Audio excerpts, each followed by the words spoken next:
رب اجعلني مقيم الصلاة ومن ذريتي ربنا وتقبل دعاء ربنا اغفر لي ولوالدي وللمؤمنين يوم يقوم الحساب.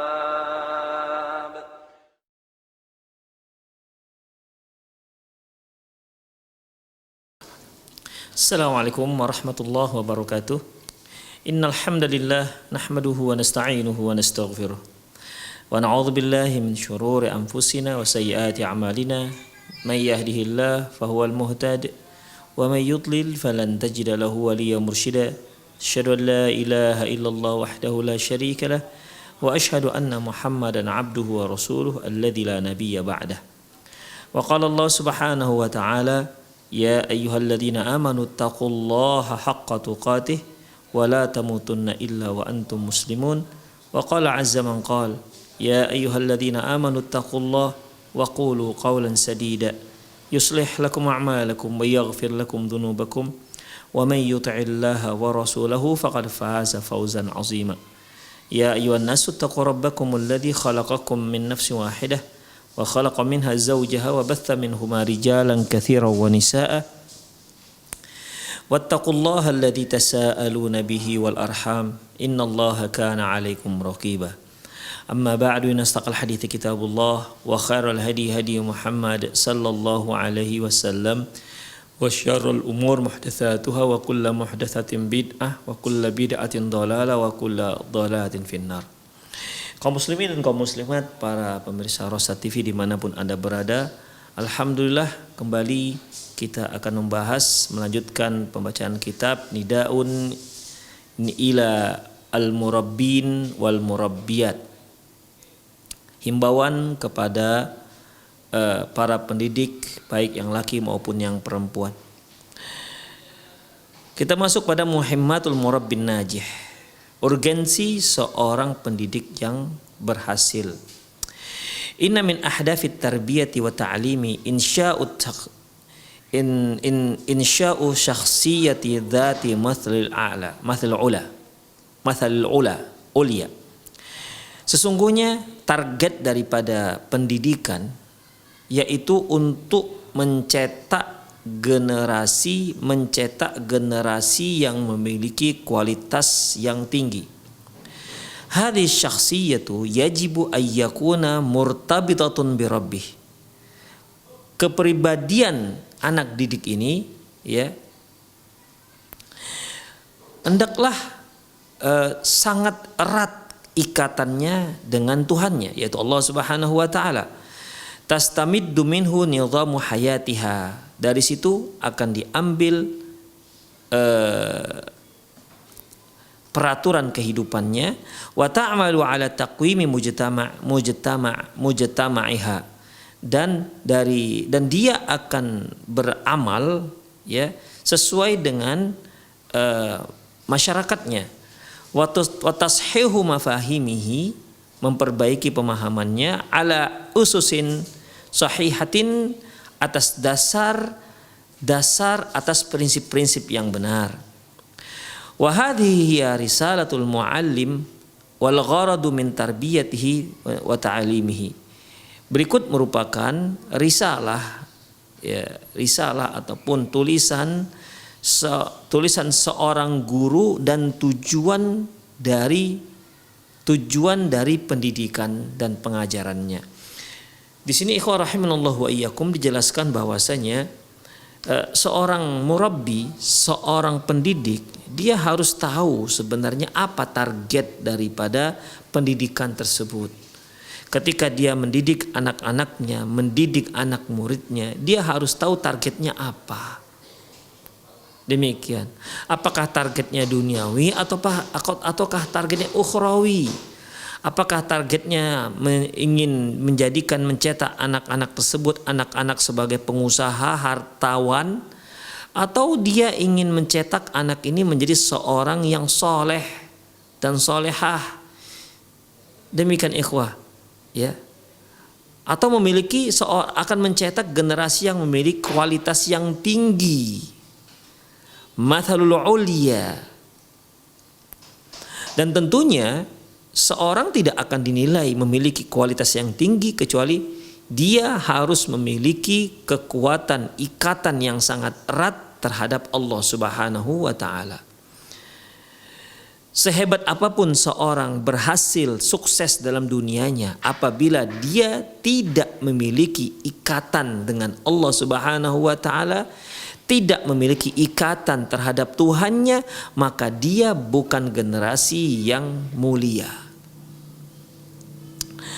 Oleh karena itu, ikhwah rahimanallahu wa iyyakum, ya, dalam mendidik anak-anak, dalam mendidik siswa, ya, siswa kita harus tahu targetnya apa.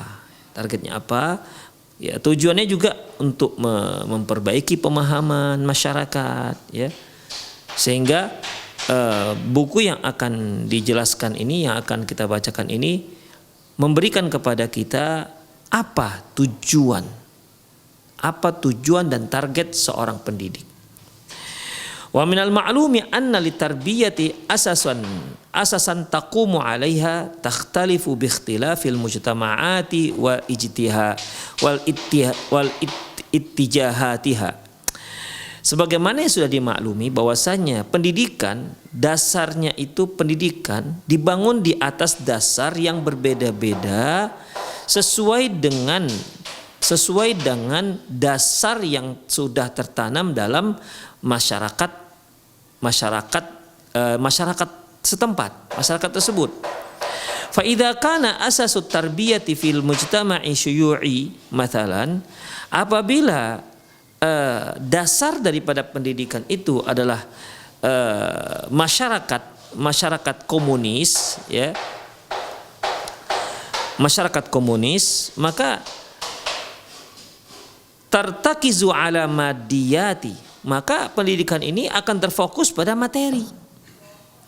Wa fi ruhiyatihi wa nafyu ruhiyat, tidak akan membahas terkait dengan masalah-masalah rohani. Ya, karena orang-orang ateis, ikhwah, adalah orang-orang yang tidak mengakui adanya Tuhan. Ya, tidak mengakui adanya Tuhan. Sehingga apa yang mereka didik ya sekedar materi, duniawi, apa yang nampak. Karena bagi mereka tidak ada yang namanya keimanan. Ya. Bagi mereka bahwasanya kehidupan itu adalah antara untung dan rugi. Itulah sebuah kehidupan. Taib. Wa qata'u silatu at-talib bi rabbih, dan kalau sistem pendidikan ini asasnya adalah ateis, ya, maka terputus hubungan seorang murid dengan Allah Subhanahu wa taala. Ya, karena pada dasarnya mereka tidak mengakui adanya Tuhan. Fa idza kanat asasut tarbiyati fil mujtama'atil gharbiyati taqumu 'ala istighlali wal ananiyati, apabila dasar pendidikan di sebuah masyarakat barat yang dibangun di atas egois, ya, kepentingan pribadi, fa inna asasat tarbiyati fil mujtama'al islami taqumu 'ala ijadil aqidati sahihah. Sesungguhnya dasar-dasar pendidikan dalam masyarakat Islam yaitu dibangun di atas dengan menjunjung tinggi, dengan menguatkan akidah yang sahih. Wal awatifin nabilati, dan perasaan yang baik, wa adabus samiyah, dan adab yang mulia. Allati tatamatsalu fi alaqati talibi wa rabbih, di mana di sana akan muncul hubungan yang erat antara seorang anak didik dengan Tuhannya. Wa alaqatuhu bi muallimihi, dan hubungannya yang erat dengan gurunya. Wa zamilihi, dan teman-temannya. Wa idarati madrasatihi, dan hubungannya yang erat dengan madrasahnya. Wa min samma alaqatuhu bi usratihi, dan demikian juga halnya dengan hubungan dia dengan keluarganya. Jadi ikhwah, pendidikan dalam Islam, ya, pendidikan dalam Islam ini mereka targetnya bukan harta, ya, bukan harta, Tapi target yang utama adalah mempererat hubungan seorang anak didik dengan Allah Subhanahu wa taala. Demikian, ya. Hubungan seorang anak didik dengan Allah Subhanahu wa taala, diajarkanlah kepada mereka bagaimana cara hubungan, mempererat hubungan seorang manusia dengan Allah Subhanahu wa taala. Demikian ikhwan rahimanallah wa iyyakum. Ya.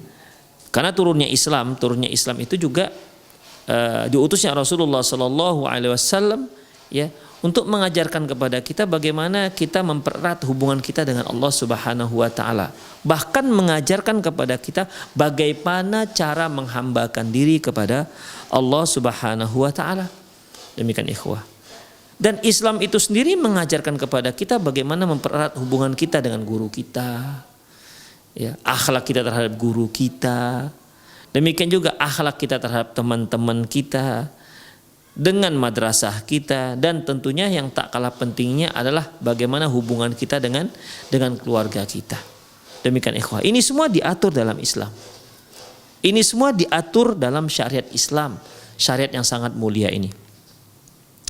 Wa idza aradna an nuhaqqiqa hadhihi as-shakhsiyyah fil waqi'il amaliyah fil waqi' amali, apabila kita ingin mewujudkan insan yang seperti ini, ya, fa inna alaina ijadul murabbin najihi fit tarbiyati wa ta'lim. Maka kita harus mencetak para pendidik yang sukses dalam proses pembelajaran. Demikian ikhwah, ya. Jadi berhasilnya suatu generasi, munculnya generasi, tercetaknya sebuah generasi dengan generasi yang mulia, ini tidak muncul begitu saja. Asalnya adalah harus ada para pendidik-pendidik yang sukses, para pendidik-pendidik yang mumpuni. Barulah nanti akan muncul anak didik, muncul generasi yang terbaik. Demikian ikhwah. Karena generasi itu tidak akan muncul begitu saja, kecuali dari hasil dari pendidikan apa yang telah dilakukan oleh orang-orang sebelumnya. Hadzal murabbi yajibu an tatawaffara fihi syurut, di mana si pendidik ini harus memiliki syarat-syarat. Wa adabun hatta yakuna murabbiyan salihan mualliman nafi'an. Seorang pendidik seperti ini, ya, sebagaimana kita katakan tadi, kita nggak akan bisa mencetak satu generasi dengan generasi yang mulia, yang kuat hubungannya dengan Allah, kuat hubungannya dengan sesama, dan kuat hubungan dengan dirinya sendiri dan keluarganya, ya, kecuali dengan diawali dengan mencetak para guru-guru, para murabbi, para pendidik-pendidik yang mumpuni, yang saleh dan salehah. Demikian ikhwah, ya. Para pendidik-pendidik ini, untuk mencetak generasi seperti itu, para pendidik harus memenuhi persyaratan dan adab-adab, sehingga murabbi tersebut ataupun sehingga tenaga pendidik tersebut, si pendidik ini adalah harus diawali dengan pendidik-pendidik yang soleh dan guru yang bermanfaat, memberikan manfaat kepada murid-muridnya. Kita masuk pada syurutul murabbin najihi fit tarbiyati wa ta'lim. Syarat seorang pendidik yang sukses dalam belajar, dalam pendidikannya, dalam pembelajarannya. 1. Ayyakuna mahiran fi mihnatih. Hendaklah dia seorang yang mumpuni dalam bidangnya.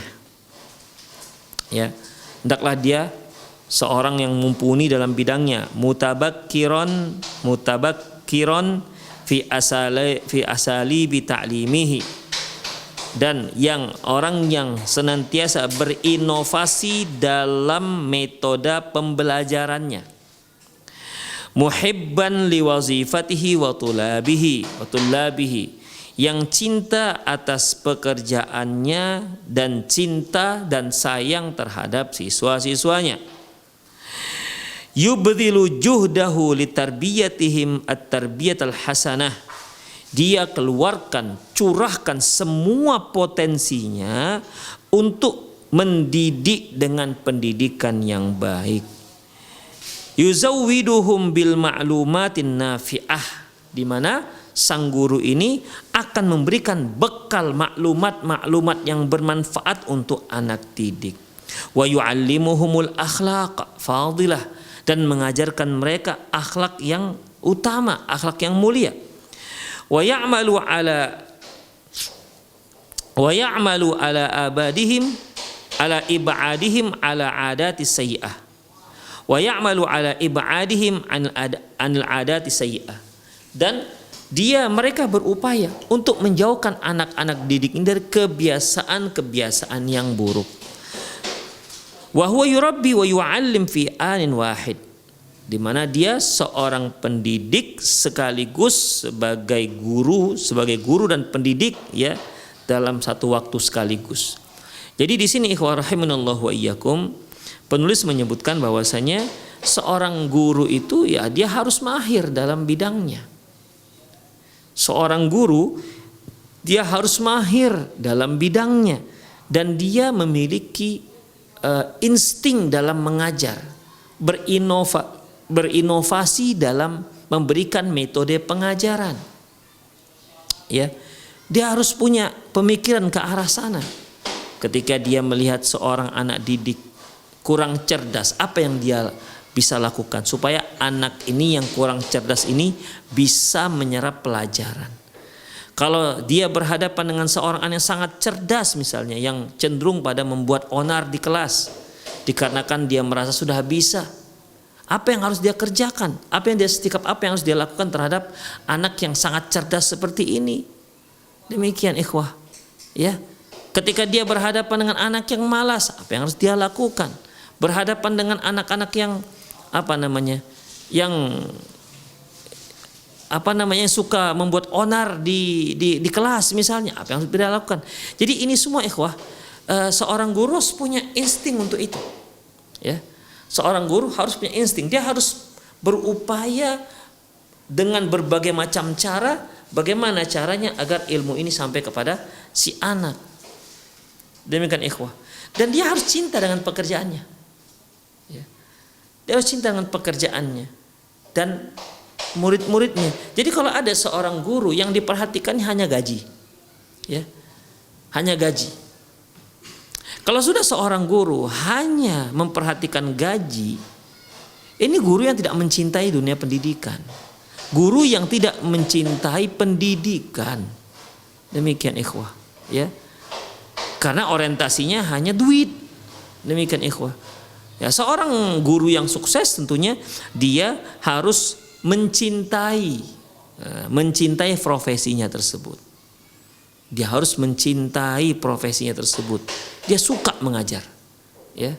Dia demen mengajari ilmu kepada anak-anak, dan dia sayang pada anak-anak didiknya.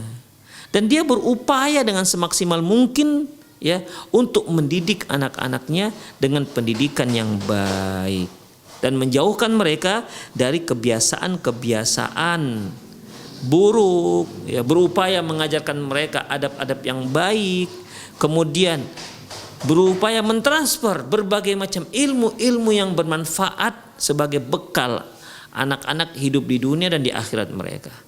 Demikian ikhwah rahimanallahu wa iyyakum. Nomor 2, ayyakuna qudwatun hasanah li ghairi. Hendaklah seorang guru itu bisa menjadi contoh tauladan bagi yang lain.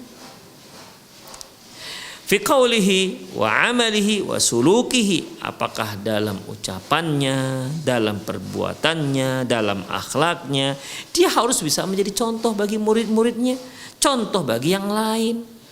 Demikian. Kalau dia mengajarkan anak-anak agar anak-anak berbicara santun, maka dia wajib yang pertama yang memberikan contoh kepada anak didiknya bagaimana cara berbicara yang santun.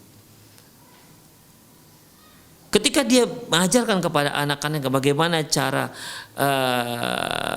berbuat yang baik, ya, entah menolong teman ataukah mungkin bagaimana caranya memuliakan tetangga, bagaimana cara memuliakan tamu, Demikian ikhwah.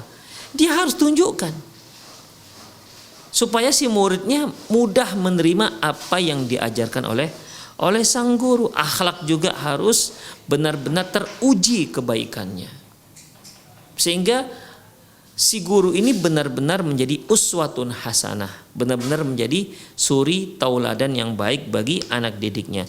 Min haitsu qiyamuhu biwajibihi nahwa rabbih, seperti bagaimana dia melaksanakan kewajibannya terhadap Allah Subhanahu wa taala. Wa ummatahu wa tullabahu, dan kewajibannya terhadap umatnya dan siswa-siswanya. Ya, kita ikhwah, ketika kita sebagai manusia ada hak Allah yang harus kita berikan. Ya, ada hak Allah yang harus kita berikan. Di mana ikhwah seperti sholat, ya. Demikian juga hak umat. Seperti yang kita katakan tadi, apa hak umat? Hak umat ini seperti kalau dia berupa masyarakat ataupun tetangga, ya dia mau memuliakan tetangganya. Dan juga bagaimana hak daripada siswa-siswanya. Yuhibbu lahum minal khair ma yuhibbu li nafsi wa auladih. Di mana seorang guru itu dia harus mencintai kebaikan sebagaimana dia mencintai kebaikan tersebut untuk dirinya dan anak-anaknya. Jadi anak didiknya ini benar-benar dia posisikan seperti anak kandungnya sendiri. Sebagaimana kita punya anak kandung, ya. Kan kita tidak ingin anak kandung kita ini menjadi orang yang bodoh, ya. Kita tidak ingin anak kandung kita ini nggak bisa baca Quran. Kita tidak ingin anak kandung kita ini menjadi orang-orang yang tak punya aturan dan tidak punya akhlak. Maka kita sebagai guru juga harus sayang kepada anak didik kita sebagaimana kita sayang kepada anak-anak kita sendiri. Wa ya'fu yasfah, dia juga harus banyak memberikan maaf. Wa in aqaba kana rahiman, seandainya jika dia memberikan hukuman, dia memberikan hukuman dalam posisi dia sayang kepada anak-anak tersebut. Beda ikhwah, seorang yang memberi hukuman kepada anaknya atas dasar kasih sayang, dengan seorang yang menghukum anaknya atas dasar emosi. Ya, apabila ada seorang ayah mendapatkan anaknya melakukan kesalahan dan dia menghukumnya, jika dia menghukum dengan emosi, maka hukuman itu tidak akan terkontrol. Hukuman yang diberikan juga tidak akan mendidik, malah lebih cenderung pada menyakitkan dan untuk menyakitkan secara fisik, atau mungkin sakit itu juga sampai ke hati.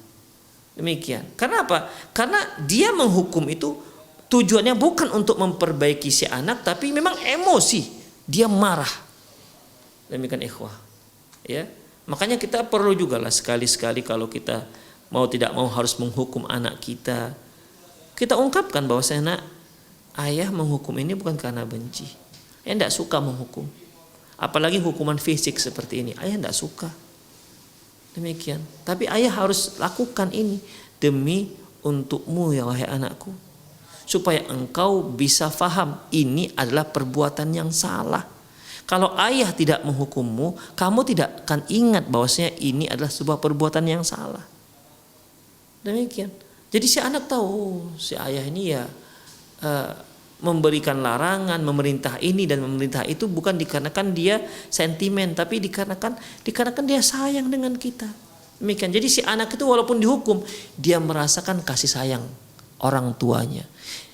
Ketika seorang siswa dihukum, tapi dia di tengah dia dihukum, dia merasakan sayangnya guru terhadap dirinya. Dan ini munculnya adalah dari tindakan pertamanya dari sang guru. Qala Rasulullah sallallahu alaihi wasallam, la yu'minu ahadukum hatta yuhibbu li akhi ma yuhibbu li nafsi, hatta yuhibba li akhi ma yuhibbu li nafsi. Tak beriman salah seorang kalian hingga dia mencintai saudaranya sebagaimana dia mencintai dirinya sendiri. Syarat yang ketiga, min syurutil muallimin najihi, di antara syarat seorang guru yang sukses, pendidik yang sukses, ayya'mala bima ya'muru bihi tullab minal adabi wal akhlaqi wa ghairiha minal ulum. Dia yaitu melakukan apa yang dia perintahkan dia melaksanakan apa yang telah dia perintahkan kepada murid-muridnya, apakah itu berupa adab ataupun akhlak ataupun ilmu-ilmu yang lain. Waliyahdhar mukhalafatu qawlihi li fi'li. Hati-hati jangan sampai adanya perbedaan antara ucapan dengan perbuatan. Seperti dia melarang muridnya, "Nak, kamu jangan makan pakai tangan kiri." Guru sendiri makan pakai tangan kiri. Si guru mengajarkan supaya kalau makan jangan sambil jalan misalnya. Itu yang diajarkan kepada si murid. Maka si guru harus komitmen dengan itu. Dia tak boleh makan kecuali sambil duduk. Ketika di tangannya ada makanan, dia harus duduk. Demikian ikhwah. Sebagai konsekuensi daripada ingin mengajarkan akhlak yang mulia kepada anak-anak. Ya jangan sampai, "Nah, kamu kalau makan itu sambil duduk, jangan lari-lari." Dia lihat gurunya makan sambil jalan-jalan. Makan kerupuk, makan permen misalnya, sambil jalan-jalan, minum sambil jalan-jalan. Tentu ini jelas menyelisihi perkataan, perbuatan menyelisihi perkataan. Waliyahdhar mukhalafatu qawlihi li fi'li. Hati-hati jangan sampai ucapannya berbeda dengan perbuatannya. Dia mengarahkan anak-anak didiknya, ya. Dia memberikan nasihat kepada anak-anaknya, "Nak, kita sebagai seorang muslim harus berbakti kepada kedua orang tua kita." Demikian, diajarkanlah berbagai macam keutamaan berbakti kepada kedua orang tua. Si anak melihat bapaknya yang mengajarkan tadi malah bentak kakeknya. Demikian. Si guru yang mengajarkan adab terhadap orang tua, dia sendiri durhaka kepada orang tuanya. Na'udzubillah min dzalik. Yang seperti ini, seorang pendidik seperti ini tidak akan pernah sukses. Karena apa? Berbeda ucapan dengan perbuatan. Waliyasma' qaulallah ta'ala, hendaklah dia mendengar firman Allah Subhanahu wa taala, "Ya ayyuhalladzina amanu la taqulu lima taquluna ma la taf'alun." Allah Subhanahu wa taala firman, "Wahai orang beriman, kenapa engkau mengatakan apa yang kamu tak lakukan?" Demikian ikhwah. Kelanjutan ayat ini, "Kabura maqatan indallahi an taqulu ma la taf'alun." Sungguh berat, sungguh besar murkanya Allah engkau bicara apa yang kamu tidak lakukan. Demikian ikhwah rahimanallahu wa iyyakum. Kita menyuruh anak-anak kita supaya rajin ke masjid, kita sendiri tak pernah kelihatan di masjid. Demikian ikhwah, itu bagaimana? Anak-anak akan sulit untuk mengikuti seperti ini karena dia lihat, iya nih kata ayah kita sholat di masjid, tapi ayah sendiri nggak sholat ke masjid misalnya. Demikian ikhwah, hal ini bisa mentumpulkan ya dalam pendidikan. Wa hadza inkarun ala man qala qaulan wa lam ya'mal bihi. Ini merupakan pengingkaran terhadap seorang yang berkata tapi dia sendiri tidak melakukannya. Wa qaulu sallallahu alaihi wasallam, sabda Rasulullah sallallahu alaihi wasallam, "Allahumma inni a'udzubika min ilmin la yanfa." Rasulullah pernah berdoa, "Ya Allah, aku berlindung kepadamu dari ilmu yang tidak bermanfaat." Apa yang dimaksud dengan ilmu yang tidak bermanfaat? Ai la a'malu bihi, yang tidak ku amalkan. Berarti kalau kita mendapatkan satu ilmu tapi enggak kita amalkan, itu namanya ilmunya tak bermanfaat untuk kita. Wala uballighu ghairi, atau artinya tidak aku sampaikan kepada yang lain. Kalau ada seorang yang punya ilmu tapi hanya sampai pada dirinya saja, dia tidak pernah menyampaikan kepada orang lain, maka ilmu tersebut termasuk ilmu yang tidak bermanfaat. Wala yuhadzabu min akhlaqi, dan juga tidak bisa memperbaiki akhlakku. Demikian ikhwah. Wa qaulu syair, perkataan seorang syair, ya ayyuhar rajul al-muallimu ghairah, wahai orang yang mengajarkan, wahai para pendidik, halali nafsika kana dza ta'lim, mengapa engkau tidak mengajarkan dirimu sendiri? Artinya, ya kalau kamu menyuruh sesuatu, kamu lakukanlah sendiri terlebih dahulu. Jangan sampai ucapan berbeda dengan perbuatan. Syarat yang keempat, alal muallimi ay ya'lam anna wazifatahu tushbihu wadhifatal anbiya. Seorang pendidik, seorang ayah, orang tua, ya, bahwa dia harus memahami bahwasanya dia harus mengetahui bahwasanya tugas yang sedang dia emban adalah tugas yang mirip dengan tugas para nabi. Alladzina arsalahumullahu ta'ala li hidayatil bashar wa ta'limihi. Di mana Allah Subhanahu wa taala mengutus para nabi itu untuk menunjukkan hidayah, untuk memberikan hidayah kepada manusia dan mengajarkan mereka.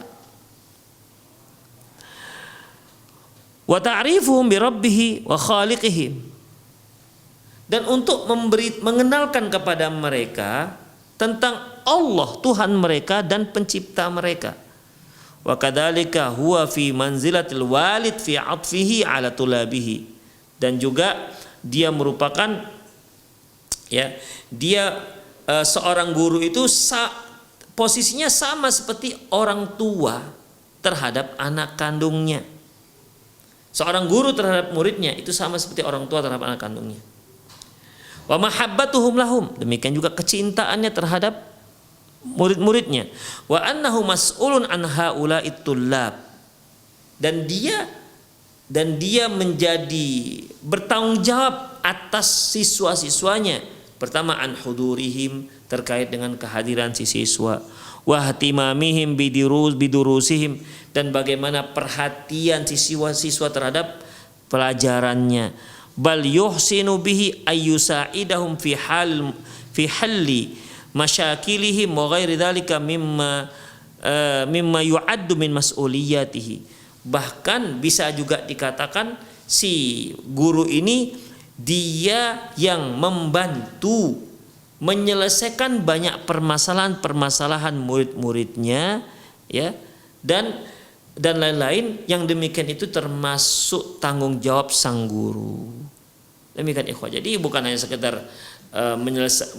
sekedar mentransfer berupa ilmu pengetahuan, tapi dia juga bertanggung jawab untuk menyelesaikan banyak masalah pada murid-muridnya.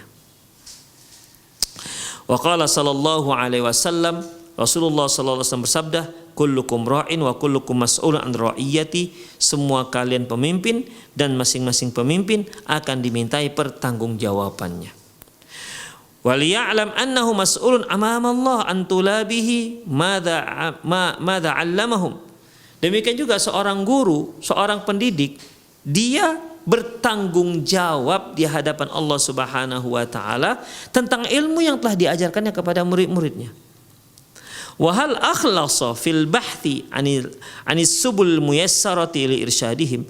Apakah dia memang benar-benar ikhlas dalam mencari metode yang mudah untuk mengajarkan anak-anak murid, wa taujihuhum taujihat salim, dan apakah dia sudah mengarahkan mereka dengan pengarahan yang baik, yang benar?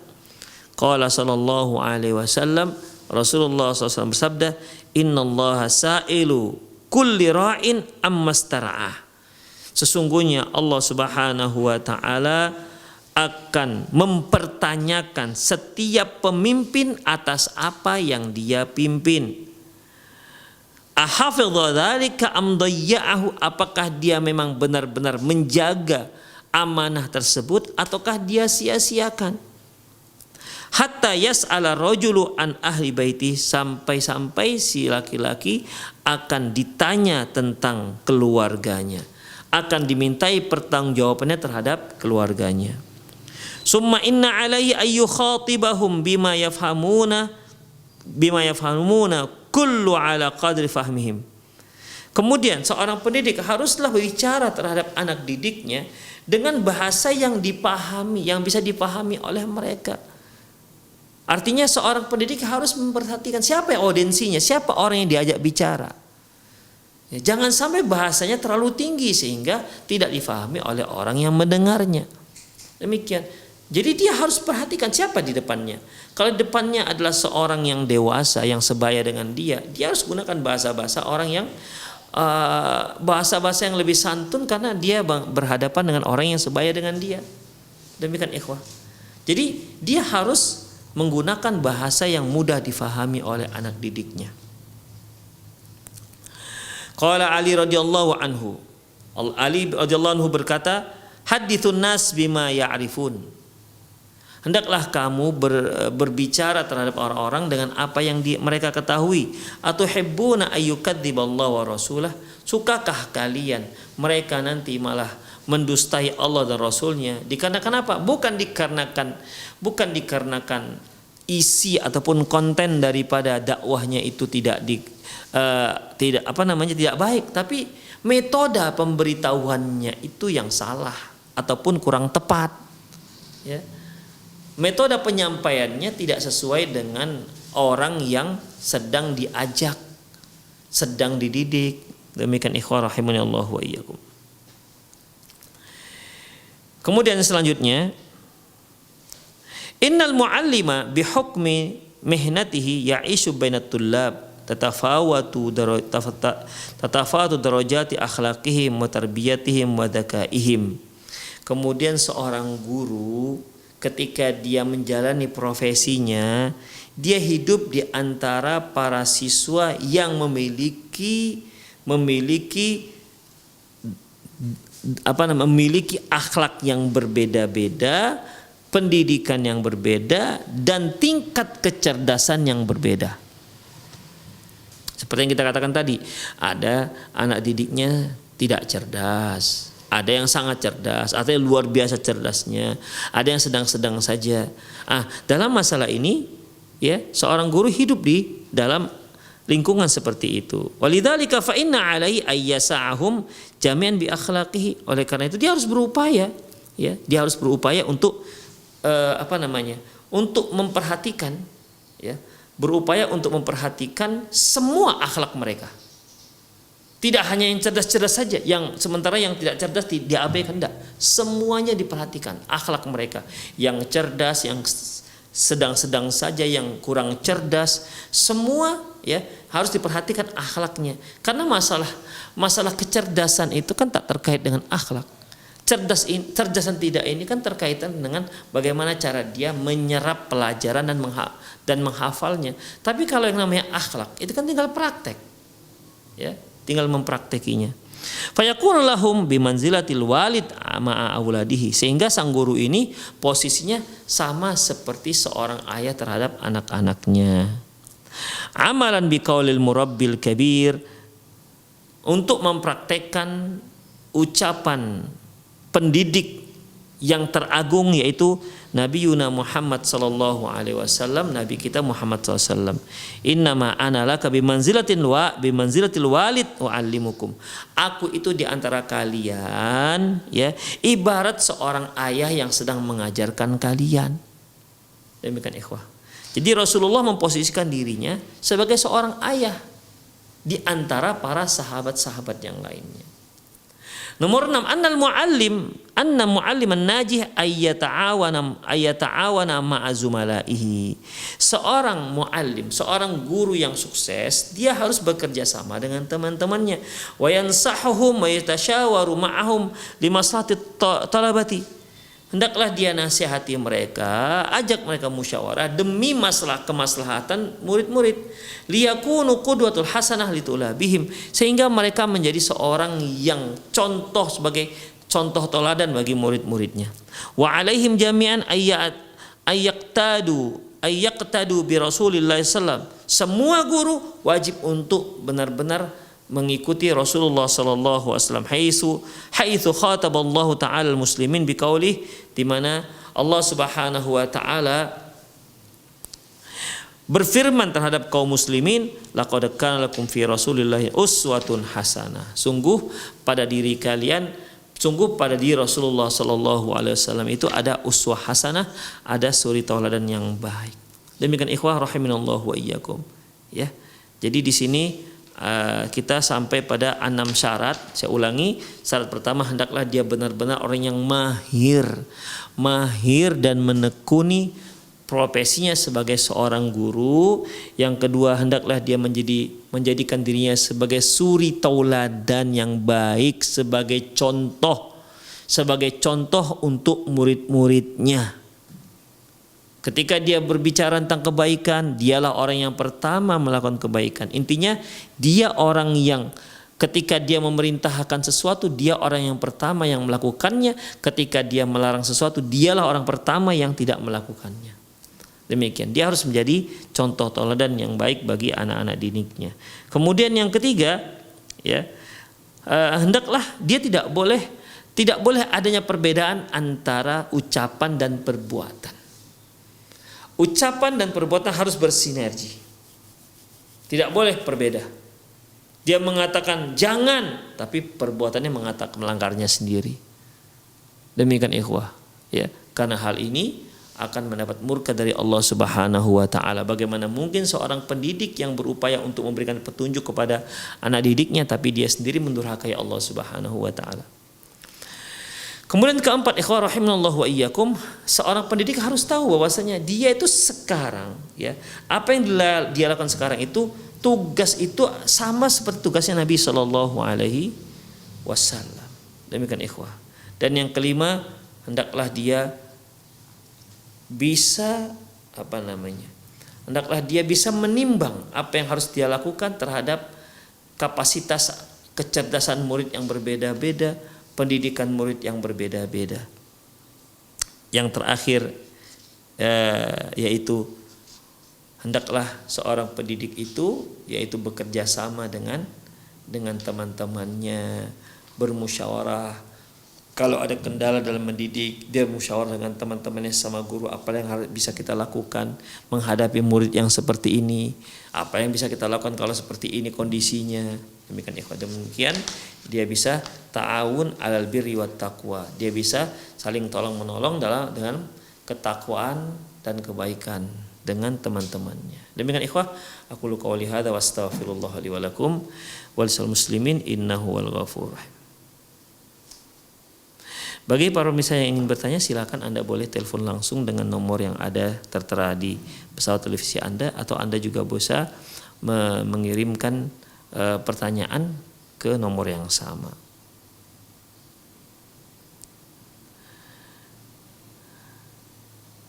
Bismillah, izin bertanya Ustaz, Anda minta saran bagaimana cara menasihati anak yang sudah remaja masih susah menjalankan sholat yang 5 waktu. Ikhwan rahimanallahu wa iyyakum. Pada dasarnya, ya, ini dikarenakan menyuruh anak itu sudah remaja. Dan dalam Islam menyuruh anak bukan setelah remaja. Menyuruh anak untuk sholat bukan setelah remaja, tapi di saat dia sudah berusia 7 tahun. Muru auladakum bis sholati wa hum fi sab'i sinin. Perintahkan anak kalian sholat di saat mereka sudah berusia 7 tahun. Wadribu 'alaiha wa hum fi 10 sinin, dan pukullah dia di saat mereka sudah berusia 10 tahun. Demikian ikhwah. Jadi kalau seandainya sudah remaja juga belum bisa, sulit untuk melaksanakan sholat, ya, maka kita sebagai orang tua, yang pertama yang kita lakukan, mohon doa kepada Allah Subhanahu wa taala, semoga anak kita bisa Allah beri kemudahan untuk dapat melaksanakan sholat yang 5 waktu. Kemudian kita sebagai orang tua ya benar-benar menyuruh anak, membimbing anak untuk sholat, nasihati terus, ya. Demikian ikhwah. Ya, ketika dia sudah masuk waktu sholat subuh, bangunkan, ajak dia terus ke kamar mandi. Demikian. Itu resiko. Kenapa? Karena kita terlambat menyuruh dia untuk melaksanakan sholat. Demikian ikhwah rahimanallahu wa iyyakum. Ya, kalau dia berusia 10 tahun, dia belum juga masih susah, pukul boleh, silahkan dipukul. Demikian, tapi ingat, pukulnya itu juga bukan pukul karena kita emosi dengan dia, bukan. Demikian ikhwah rahimanallahu wa iyyakum, ya. Kalau dia usia remaja sudah di atas jauh dari 10 tahun, sudah 17 tahun juga masih susah untuk sholat, maka tidak ada cara lain selain terus menasihati dia, membimbing dia, ya, mengajak dia dan seterusnya. Dan kedua orang tua harus saling bersinergi dalam masalah itu. Jangan sampai si ibu menyuruh, si bapak nggak mau nyuruh. Ya, dia seolah-olah tidak mau tahu dengan kondisi anaknya. Ini tentunya seorang suami yang tidak bertanggung jawab di hadapan Allah Subhanahu wa taala. Demikian ikhwah. Bagaimana cara menasihati remaja ini? Ya, tidak ada cara. Ya, bagaimana caranya agar dia bisa menerima? ajak saja, ndak usah pakai dinasihat-nasihati juga ya, karena mungkin kalau nasihati sudah terlalu banyak. Ajak saja, yuk sholat kita gitu. Nah, bangunkan dia ketika subuh, ketika zuhur, bangunkan dia, ataupun diajak dia, dipegang tangannya supaya dia bisa melaksanakan sholat. Ajak dia ke masjid. Ya, ini kalau sudah seperti ini peran seorang ayah itu sangat penting ya, sangat besar pengaruhnya terhadap si anak. Allahu a'lam bishawab. Ustadz, anak saya sekarang kelas 3 SMP di Pondok Pesantren Sunnah. Rencana setelah ini saya ingin pindahkan dia ke SMK IT yang Sunnah juga. Karena saya dan anak saya ingin agar dia punya skill setelah lulus SMA. Namun konsekuensinya hafalan bahasa Arab porsinya tidak sebanyak pada waktu SMP. Apakah niat saya dan anak saya ini benar Ustadz untuk menyekolahkan anak di SMK agar lebih punya skill? Ikhwah rahimanallahu wa iyyakum, dalam masalah ini si penanya, bapak ataupun ibu yang bertanya, dia harus mengetahui dulu memangnya anak kita ini punya nggak keinginan ke arah sana. Demikian ikhwah, punya nggak bakat ke arah sana. Kalau memang kita melihat dia lebih bakat, misalnya masalah IT misalnya ya, masalah IT teknologi, dia kelihatannya lebih tertarik. Kalau kita bicara masalah komputer, kalau kita bicara masalah teknologi, dia tertarik. Tapi kalau kita sudah bicara masalah yang selain itu, dia kurang tertarik. Demikian ikhwah rahimanallahu. Jadi boleh, silakan ya, silakan ya. Adapun hafalannya kan ya, mengenai hafalannya minimal dia harus mempertahankan hafalan yang pernah dia hafal. Jangan sampai ketika dia masuk SMK semua apa yang telah dia pelajari hilang semuanya. Makanya ikhwah rahimanallahu wa iyyakum ya, kalaupun dia masuk SMK, di sana masih diajarkanlah hal-hal yang penting seperti akidah, akhlak, fikihnya juga bagaimana, sehingga dia kalaupun dia sebagai seorang yang memiliki skill yang baik, dia memiliki skill seorang ilmuwan, seorang ekonom, seorang dokter yang memiliki akhlak yang mulia, memiliki akidah yang bersih dari syirik dan khurafat. Demikian ikhwah ya. Boleh, silahkan, asalkan memang anak ibu atau anak bapak memang dilihatnya dia punya bakat ke arah sana. Tapi kalau tidak, ya biarkan saja dia di pondok melanjutkan apa yang sudah dia dalami. Demikian, Allahu a'lam bishawab. Ikhwah rahimanallahu wa iyyakum, itu saja kajian kita, semoga apa yang kita bahas bermanfaat. Aqulu qouli hadza wa astaghfirullah li wa lakum wa lisal muslimin innahu wal ghafurur rahim. Subhanakallahumma wa bihamdik asyhadu an la ilaha illa anta astaghfiruka wa atubu ilaik. Wa sallallahu ala nabiyyina Muhammad wa ala alihi wa ashabi jamain. Wa akhu da'wana alhamdulillah rabbil alamin. Assalamualaikum warahmatullahi wabarakatuh.